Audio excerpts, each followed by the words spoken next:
แล้วว่าหิวข้าวเลยน้ำครับ บ่มีนั่นทุกคนมันบ่มีถ้วยบ่กู กระลึงกันเนาะ ถ้วย2เบอร์นึงก็เลยเชื่อมาเลยเขาก็ดิกินจุดงจุป้า ก็มาหาบเข่าไปนั้นบอกใครอยู่ อาจจะในนั้นแหละเขามีเนี่ยเขาเห็นน้ำแบบ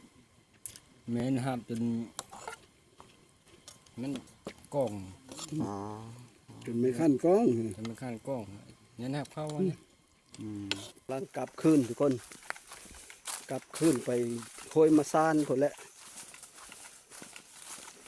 บ่อนเจ้าพบเราจะได้หาหนูนาอีกก่อนเพื่อหนูนาได้ยิน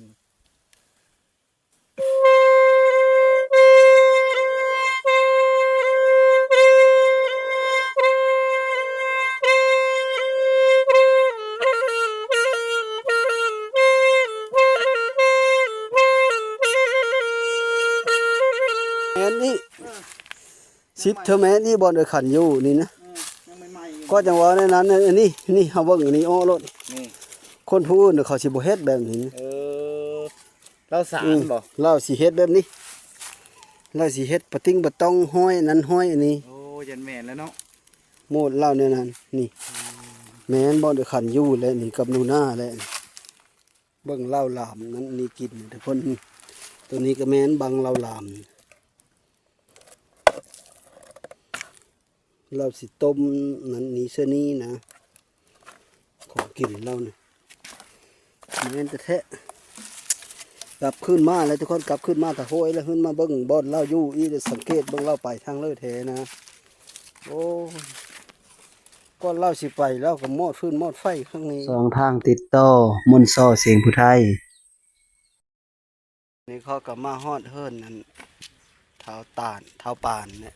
เฮิรนเท้าอ้อยเฮิรนนี่เฮิรนนั่นแหละและคอยสิโซนไปจักสิไปหรือบ่นะทุกคนเบิ่งนำกันแล้วก็เฮาก็สิไปเลย ทุกคนไปบัดเทิงเพิ่งพุ่นเลยนะบ่ไปนำเฮานะ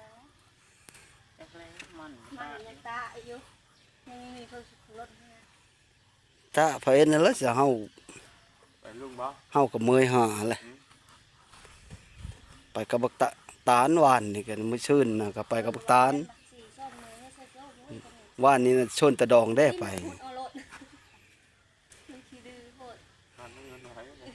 เฮาเว้าน่ะเฮาโตน่ะเมื่อชนบักตาลไปมื้อนี้เนี่ยพัดอย่าว่าโตมื้อแล้วแต่เช้าอย่าว่าโทรหากันมีโทรเลยบ่มันก็มีโทรมาอีกโทรศัพท์เพิ่นตัวถืออยู่นั่นเด้เฮ็ดนั่นเลยฉันนี่น่ะเนาะพอจะเฮาไปเฮาก็มีจักทางคือกันเฮาไปแต่แถวห้วยอีหลิวนี่แหละ ทั้งเบิ่งโซเสมอร้อนบางทีเล่ายางมาแบบนี้เล่าเท่าไหร่เล่ามันชื่อไป โถมันแล้วนำเคอนี่นะเฮาไปมันละจนฮอดพุด่านผีบ้าพุวังไก่ดำไก่ดอนฮอดพุฮอดไหฮอดหน้าบ่อนเล่าไปทางกระเพาะเล่าตะเก้าอ้างป่าอยู่เชื่อซะไปว่านนี้นะทำป่าฝ่าทำป่าฝ่าเฮาไปมันเลยบ่ประเย็นจังว่านี่แหละ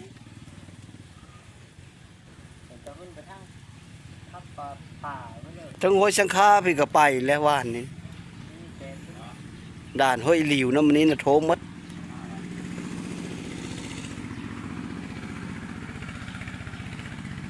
มีไปตีเมื่อกับเฮานี้นะ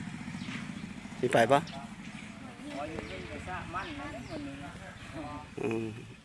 การน้ำข้นมันอีก แต่ว่ามีแตะมันสิค่อยไปอยู่มันก็ตะร้านนี้ก็เป็นตะได้ ในนั้นแล้วจะเฮาไปแล้วได้ใช่ไหม จะให้อ้ายไป ตอนนี้เขาก็มาฮอดบันเป็นเพิ่งและฮอดเฮิรนในดอกนี่แต่ว่าคืนนี้นะพอบ้านเพิ่นประกาศแล้วอ่ะตอนนี้เขาเจ้าพากันหึ้นไปหาแล้วทุกคนชาวบ้านนะและก็เฮาก็สิไปน้ำหลังสิพบบริบ่ก็ไปเบิ้งน้ำกันนี่แหละทุกคนสิเห็นบริเนเลิกกันว่านี่เขาไปจนค้ำก็บ่เห็นนะแล้วก็นั่นเลิกก็ไปติดตามน้ำกันได้ทุกคนเด้อมากับเบ้าถำมื้อนี้นะ ายดีสบายดี บ่ จิต ทำ อาสามื้อนี้จิตอาสา บ่ทำมานํเป็นจิตอาสามื้อนี้ ไปหาน้ำกันทุกคน ผู้คู่ห้วยมาชานเขาครบแล้วเนาะโอ้เพื่อครบนะเฮ้ย จักเขาขอมาพวกเขาเฮ็ดให้อยู่พุ่นเด้ มงเลยว่ามงเข้าไปว่านนี่บ่ แต่ว่ามันมีทางช่องทางแยกลงอันนี้ เออ เราบ่ขึ้นทางพิษเลยมันมีทางพิษ โตลงไปแล้ววันนี้นะไปมันเฮาแต้มเขิงเลย ครบแล้วเดี๋ยวนี้นะ ไปเลยเข้าไปเลยเฮาก็เอาเต็มไปเลย หาอยู่ให้กินเพิ่นเลยไปเห็น มีคนเห็นเบาะแสแล้วเนาะไปดีๆๆๆไป มีเบาะแส เอา นี่ ไป ถือว่าโอเคแล้ว โอ้ย เฮานำไปบัดนี้แล้วเฮาสินำไปจะถึกหม่องเบาะแสเพิ่นอยู่บ่เท่านั้นแหละ อืมลูกชายเท้าตาลพาไปทุกคน รุ่นนำกันคนนี้ เห็นเฮาก็ใครได้ นี่แหละรถคอยกันทุกคน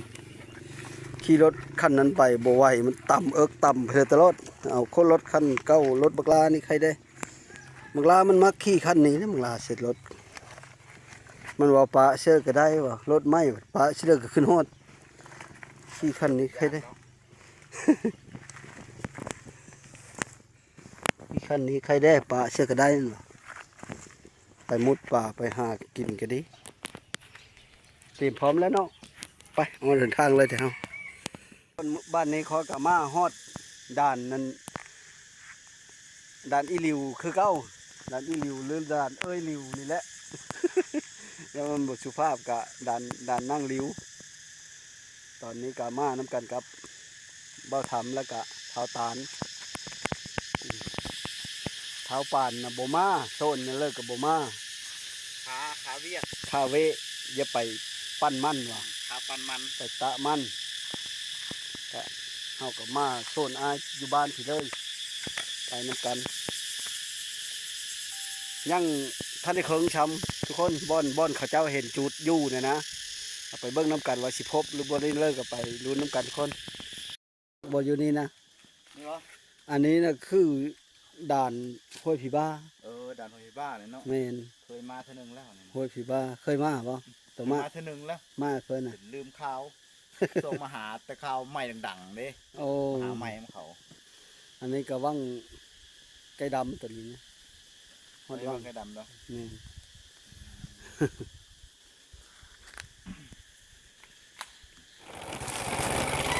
ลึกแล้วครับ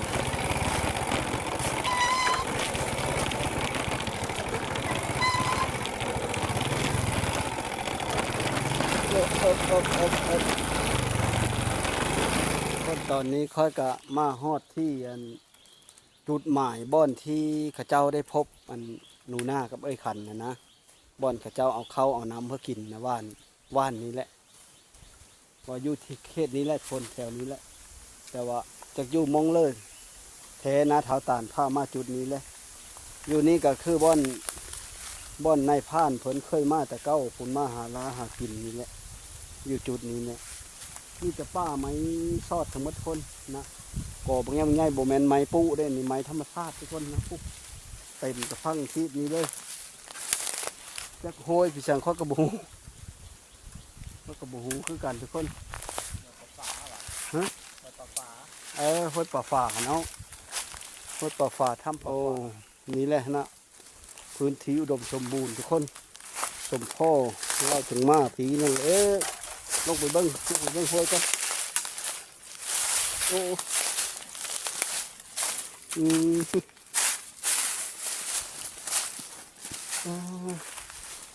ที่จะก่อไม่เห็นไม่ชดทุกคนจะหาล่องลอยนี่นะก็ไก่ได้ทุกคนได้15 กิโลพอได้นี่ล่ะกว่าทุกค่อยไปว่านนี้พื้นที่ผู้สังแห่นี่มันกว้างอะไรได้กว้างอะไร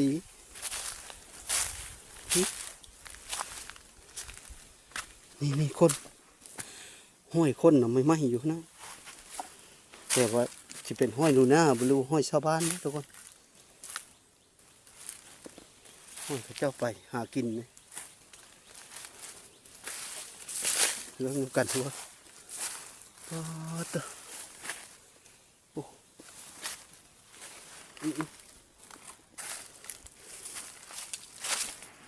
เลย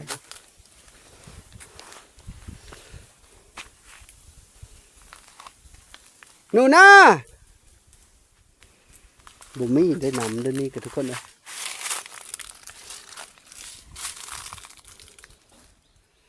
มีแต่ส่งป้าเปยมีแต่อันนั้นทั้งหมดนะ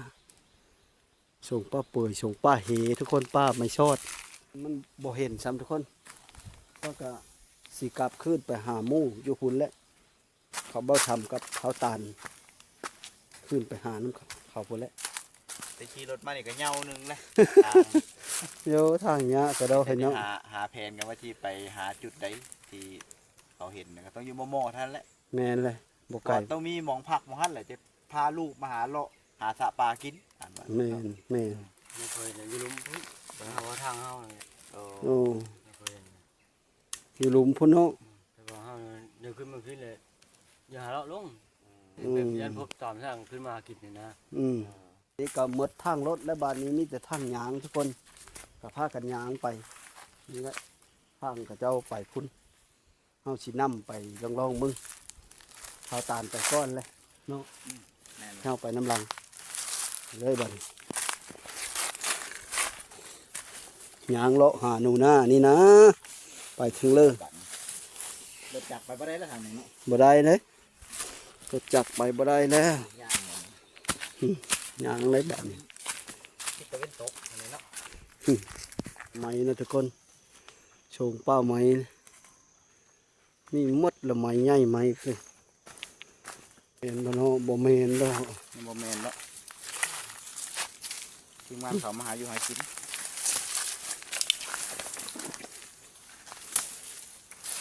แค่อย่างอันนี้ก็มีนะอันนี้บ่ว่างปลาอันนั้นนะ บ่แม่นมีข้าวสารพร้อมเลยนะ บ่ตาลนี่บ่ว่างเพิ่นว่าท่านได้ฮอดบ่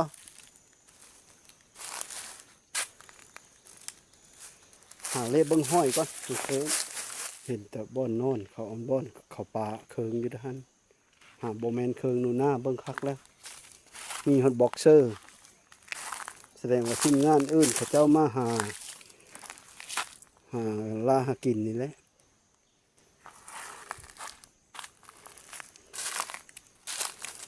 โอ้เห็นเลย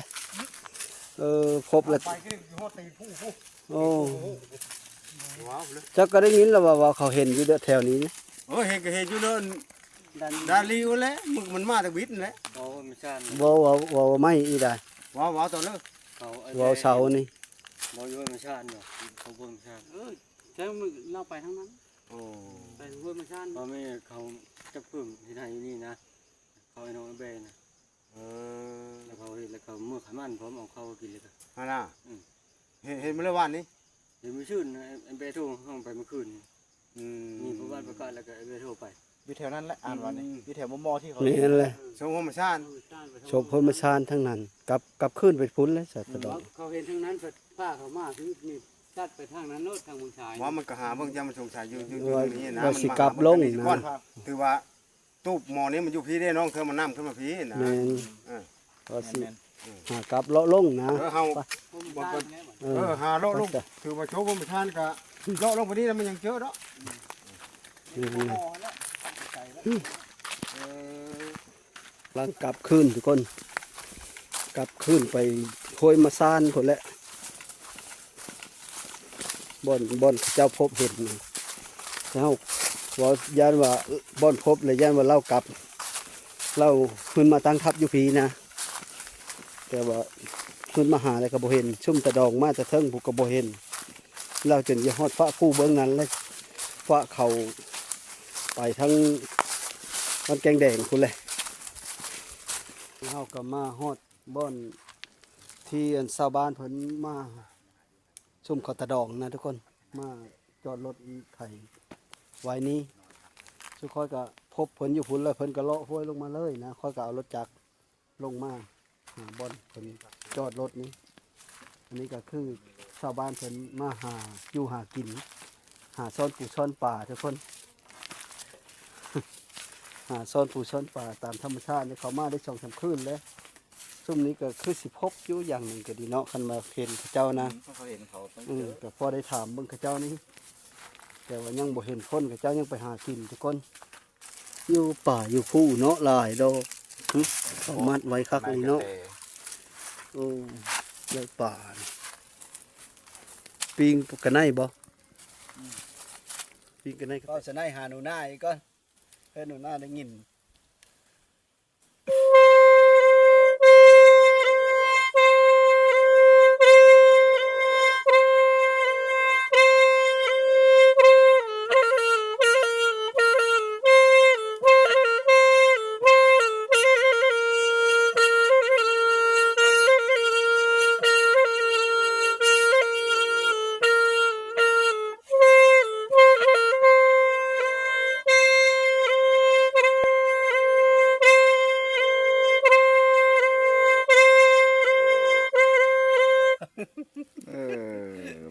ดังดีเนาะ ดังเลย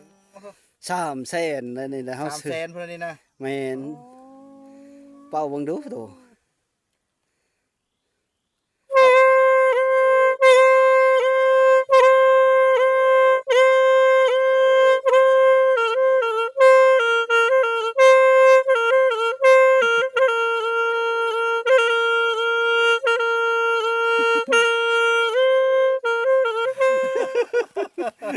300,000เฮาไปบุญกระบองใหญ่แล้วซื้อมาเลย อ๋อ นี่ แพงแท้ แพงนะเด้3,500,000ได้ แต่รถเนาะ ต่อ 350,000เลย แล้วต่ออีกบ่นี่นะ โตกับบลูด 350,000นี่ แม่นกองกับพูนอยู่สนัยนะ ปลาลีนนี่จะมาใส่ลีนนี่นะ ลิ้นก็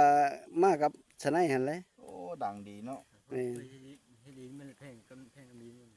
แผ่นมาลิ้นมัน50,000เดือน 50,000ลีนมันนะ แม่น เป่าพ่อแต่ไปหาตัวกินเหล้ากินเบียร์เขา แล้วเฮาเห็นบุญไปแล้วนี่ตัวเป้าถูกไป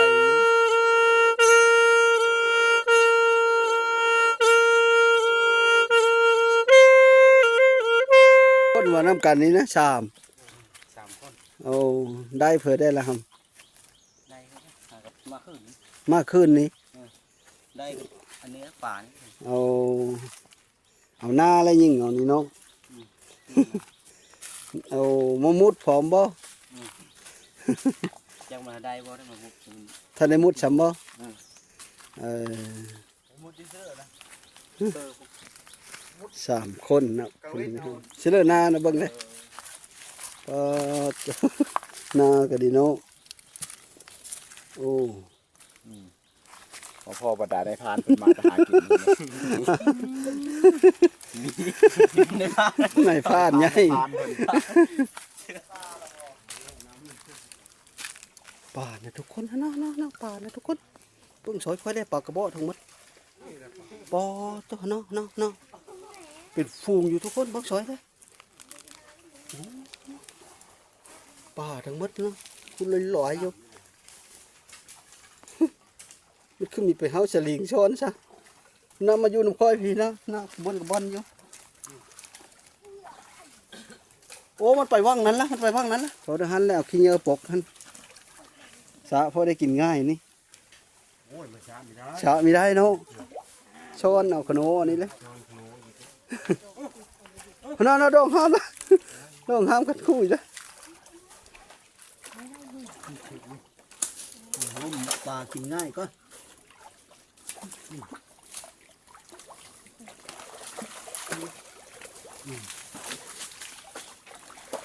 เขายืดหุ่นมันมีลมทำ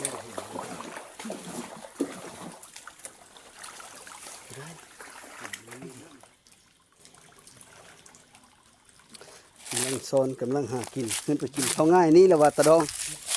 ดังไฟแล้วได้กินข้าวแล้วนี่จังพากันเลาะลงมีเห็นบ่ห้อยหนูหน้านะ บ่ มีเห็นเลยเนาะ เพิ่นจะว่าวันกินหัวประสานเขาคือแก่นต้นหวานน่ะ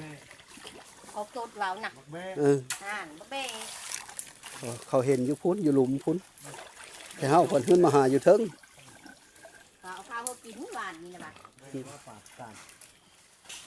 ไปเลย นี่นะของจานนี่ ตานไปเลยพวกทุกคนมันเป็นว่างน่องลงไปพวกได้อยู่แล้วหากินก็ดิพอได้เมื่อกินอยู่แล้วหาค่อยเจอบ่ได้หาแล้วคุ้มกระดองนี่แหละเพิ่นมากอะเพิ่น พิ่นหาอยู่หากินมื้อตอนลุกตอนเตาชุมอยู่เพิ่น ถามเล็กน้อยครับมันนอนเปยปลาเถอะกราบจะพูดเจ้ากับ เห็นเนาะลงหาปลาเพิ่นมาต้มมากินเนาะ ลิ้นมาต้มมีกินคือเก่าแล้วตาตาดกำลังต้มชุมตะดองยังบ่ทันได้ขึ้นมาแล้วทุกคนป่าไม้ไม่เปื่อยลำนี่ก็งามๆ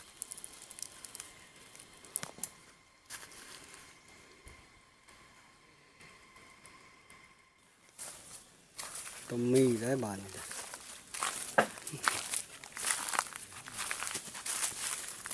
กำลัง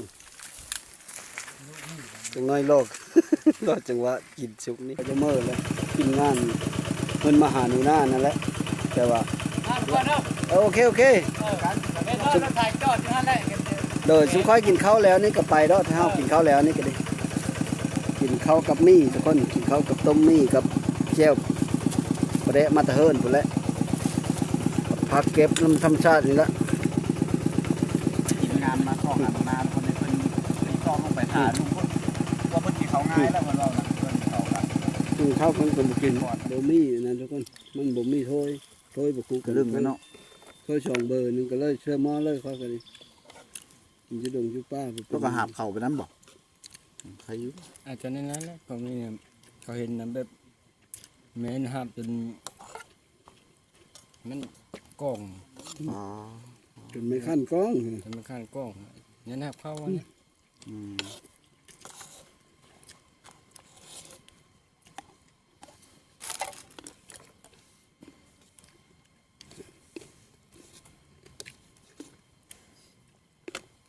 มีก็มาแหงตับรถมักแข็งมักคือโป้ง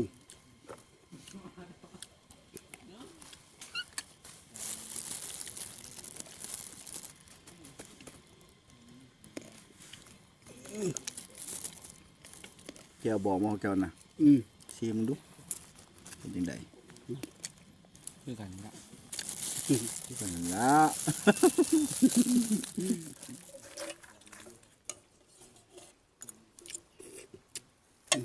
เบิ่งนะ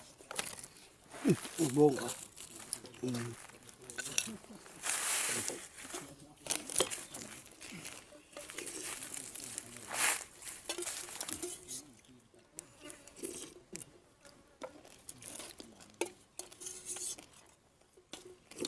เฮ็ดเต็มที่ข้าวปลานี่แซ่บเนาะต้มมีก็บ่เหลือ กินเพื่อกระแซบเบิดละ เบิดละ อิ่มแล้วบานนี้ทุกคน มีแต่เฮาเต็มลงเลยลงไปรัดกันอยู่พุ่นและชุ่มตะดองครับช้อนเลาะลงไปเลยผู้เอารถไถมือนะครับมือครบกันอยู่ทางพุ่นเลยทุกคน เอารถจักรสลัด ตอนนี้ก็กำลังสิฮอดด่านผีบ้าทุกคนกลับมาแต่ผู้พุ่นแล้วกลับลงมาฮอดทำพระแล้วทุกคนใกล้สิฮอดแล้ว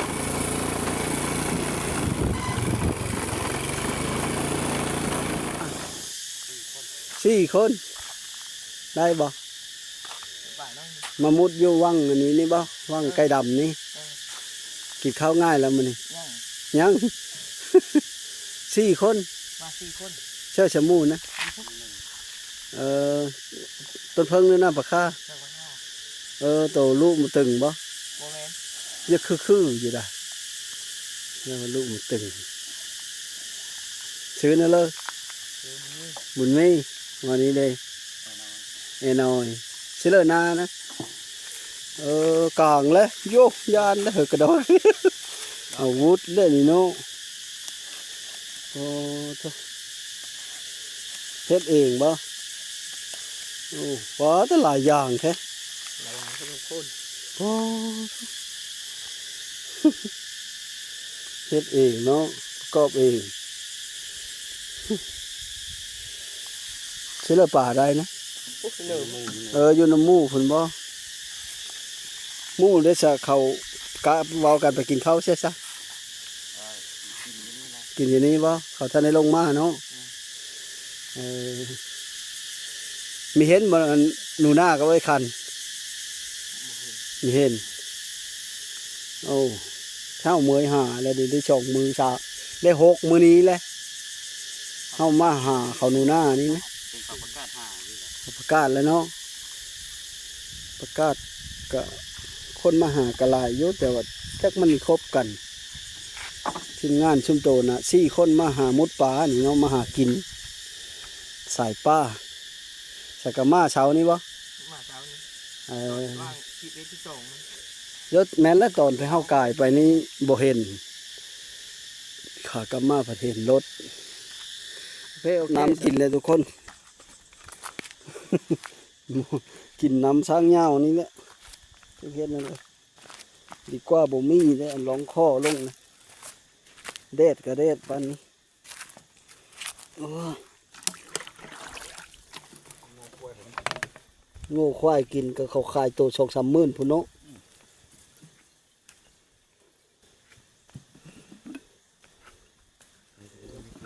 แค่กว่าบ่มีน้ำกินได้มันหมดละเวชน้ำห้อยสีเหลืององต้อง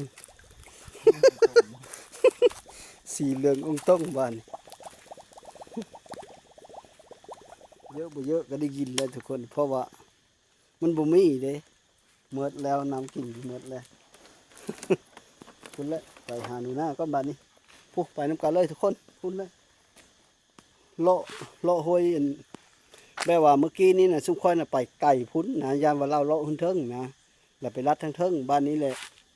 แต่เจ้าเห็นน่ะจุดกลางนี่แหละสิเลาะแคมห้อยฟ้าทางนี้ขึ้นไปเลยนะ ไปเบิ่งน้ำกันสิพอหรือบนนั่นเลยตอนนี้กะจักโมงเลยทุกคนบ่าย14 นาฬิกาทุกคน14 นาฬิกาปารถไว้อยู่หันทุกคนย่างเอาบ้านเพราะว่ามันลงหญ้าทางลึกเลยย่างบ้านไปเบิ่งน้ำกันนี่แหละไปลึกเลยหมดมือเห็นทุกคนเอ้ยหนูนาหนูนาหนูนา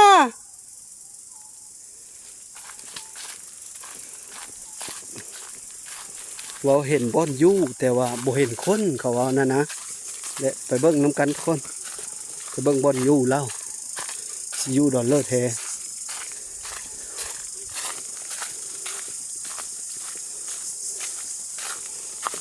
นาดเนาะหนูนานี่เนาะเขาเยอะเขาโซนเมื่อนะหนูนาเนี่ยเยอะเมื่อเยอะหึ้นรถเขาแล้วแม่น่ะจ้องไว้บ่หึ้นบ่เมื่อนะ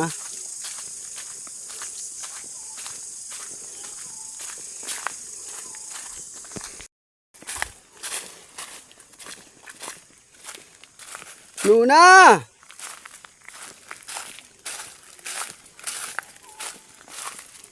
แม่นี่สิบเธอแม่นี่บอลเดือขันอยู่นี่นะ ยังใหม่ๆอยู่ ก็จังหวะในนั้นนี่เฮาเบิ่งอันนี้อ้อรถ นี่ คนผู้อื่นเขาสิบ่เฮ็ดแบบนี้ เราสารบ่ เราสิเฮ็ดแบบนี้เราสิเฮ็ดปะติ้งปะต้องห้อยนั้นห้อยอันนี้ โอ้ยันแม่นแล้วเนาะ โมดเล่าเนี่ยนั่นนี่แม่นบอลเดือขันอยู่แล้วนี่กับหนูหน้าแล้ว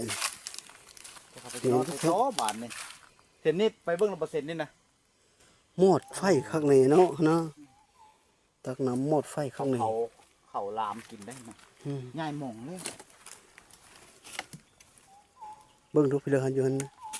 ลามเขากิน ว่าไปหลายมือแล้วได้นี่แหละแม่นบ่มือนี้นะบ่อนหนูหน้าดินนี่จะเป็นขี้ฝุ่น เบิ่งตรงไปเบิ่งวานนี่ ว่าน ไป นี่เนาะ วานนี่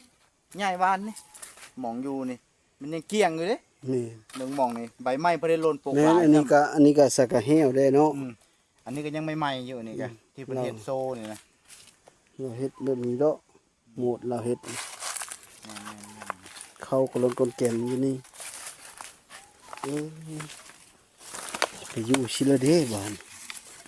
เท่าเบิ่งก็มันแม่นไปอยู่นี่โอ้บ่มีไปเลยเราก็สิลามเขากินนี่ ๆ เนาะ เขากิน คันบ่ลามเขาก็ลามมันที่เราหาได้นะปูปลาไปเลยนะนี่แหละ สารใส่เข่า อื ได้ ม ฮะ เอาเข่าใส่ในนี่ได้ ติบเข่า ติดเขาน่ะมีอยู่เขามาอยู่ติดเขานี่แต่ว่า เราจะเฮ็ดดินตามเพลงเล่าแหล้ว อืม หนูนะหนูนะปู้ มาบ่ทันปรับแล้วง่าย วะเห็นแล้ววะ ว่าแล้วต้องเป็นเฮ็ดแล้ว ได้ยินเสียงตานเอิ้นพี่วะเห็นบ่ แหละ คือบ่พี่วะฮะซุ่มเขาในดองนะบ่ ง่ายไปเสียเด้เนาะ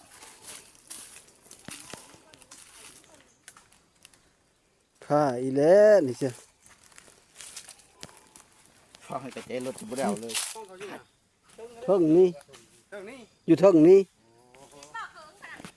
บ่มีเคิงเพิ่นจะบ่เห็นเลย แต่ว่าสังเกตว่าวันนี้เนาะ ว่านนี้หงายมองแล้ว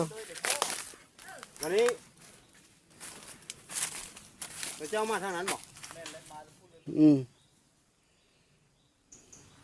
ส่วนมันเขานี่ สังเกตว่า หายก่อน ว่าตะดองเขาอยู่หั่นน่ะเขาดองเขากินน้ำน่ะกินอยู่ที่เลิก จังว่านี่นะคนก็เห็นแต่บนอยู่ซื่อนั้นนี่นะคณะ ตอนนอนก็เห็นป่ะมันชานนั่นชานนี่ แล้ว ป่ะ ก็ดอนก่อนนี้นะก่อนไม้เฮนี่นะ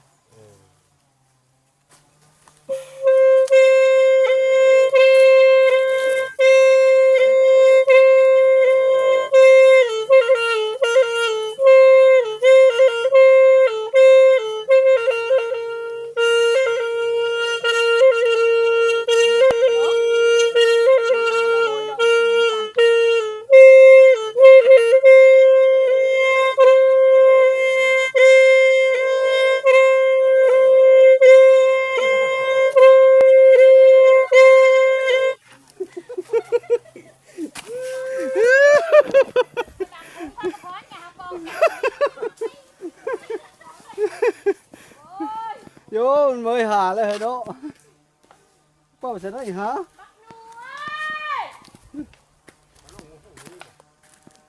chẳng qua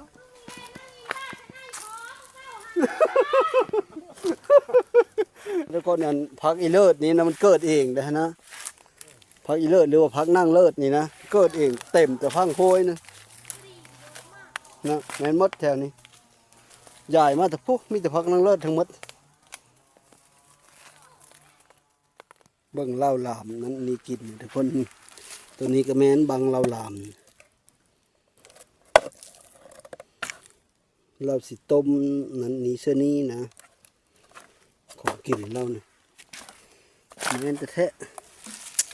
กลับขึ้นมาเลยทุกคนกลับขึ้นมาตะโหยแล้วขึ้นมาเบิ่งบ่อนเล่าอยู่อีจะสังเกตเบิ่งเล่าไปทางเลยแท้นะ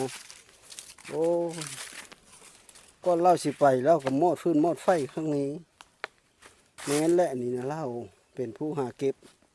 มาปูนอนปูนางอยู่นี่มีหน้าควัดเบาอยู่ดินอยู่นี่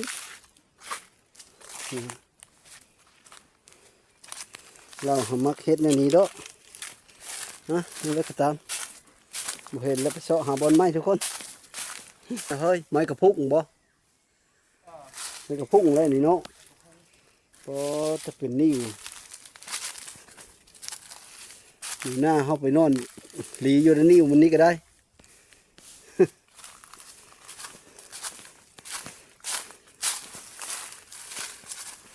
แสดงว่าจุดไฟอันนี้ก็แม่นอย่างเบิ่ง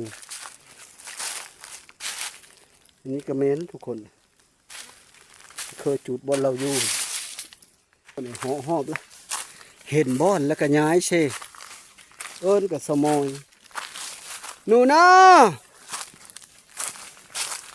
เอ้ย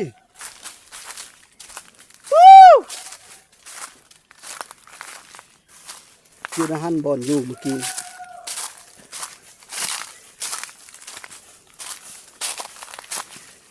ใช่เลย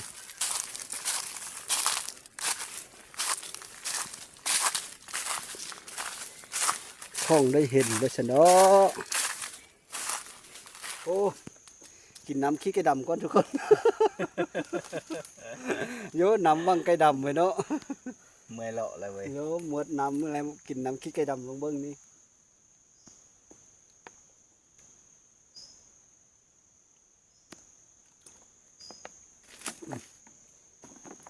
กันมีเอาน้ำไก่ดำนี่ให้กระเต็ก อืม หมดน้ำกินเลยเด้ เรามีหินเอาต้นกระดุมเนี่ย ฮะ ลองเต้นลุมตัดนะในไซส์อ่ะ ใส่บ่ อืม โจ้จะเฮ็ดได้เลยแล้วมันเยอะละ ใครเนี่ยห้ำยองงี้ไป คือกันนั่นแหละเห็นแล้วบอนอยู่บอนเศร้า แต่ว่า เห็นแต่ คนผัดคน แต่ ผัด คน ไป บ่ แล้ว เห็น คนไปก่อนคนเลยมาซ่าโพดบ่ทันประมาณ2 มื้อ เล่าย้ายแต่ว่านนี้ไปต่อเมื่อคนมาป่างสุกทุกคนก็น่าจะพิลกินเขามันก็ไม่อยู่จักพิลกินมาป่างสุกทุกคนอยู่นี่ก็ไม่อยู่นะมันกินแบบนี้นะยันบ้างอยู่เนาะนี่บ้างจะเห็นนี่ได้นะมาป่างลูกมะปรางผลไม้ป้านะทุกคนเก่งๆอยู่น้ำคลีนนี่ก็ดิค่อยหาเก็บเอามะปรางสุกยันบ้างในอยู่กินนี่ได้เนี่ยหน่วยนี่ก็ล้นปรางสุกทุกคนเลยสุกคักยกมาดบๆทุกคนหน้ากอกมาปุ๊บสิมันก็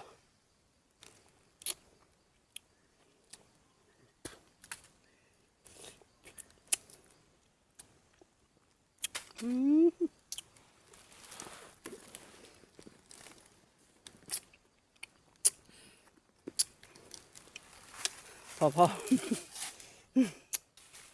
แหวกินมะปรางทุกคนเก็บกินมะปรางส้มเด้มาส้ม เมื่อเดบาบานี่นะ เราแน่สิ เมื่อแล้ววะเฮ้ยเมื่อเดบานี่ทุกคนมันบ่เห็นแล้วย่อมแล้วมื้อนี้นะมื้ออื่นสิมีอยู่ดอกเบาะแสเพราะว่าชาวบ้านอ้อหลายมื้อนี้เนาะ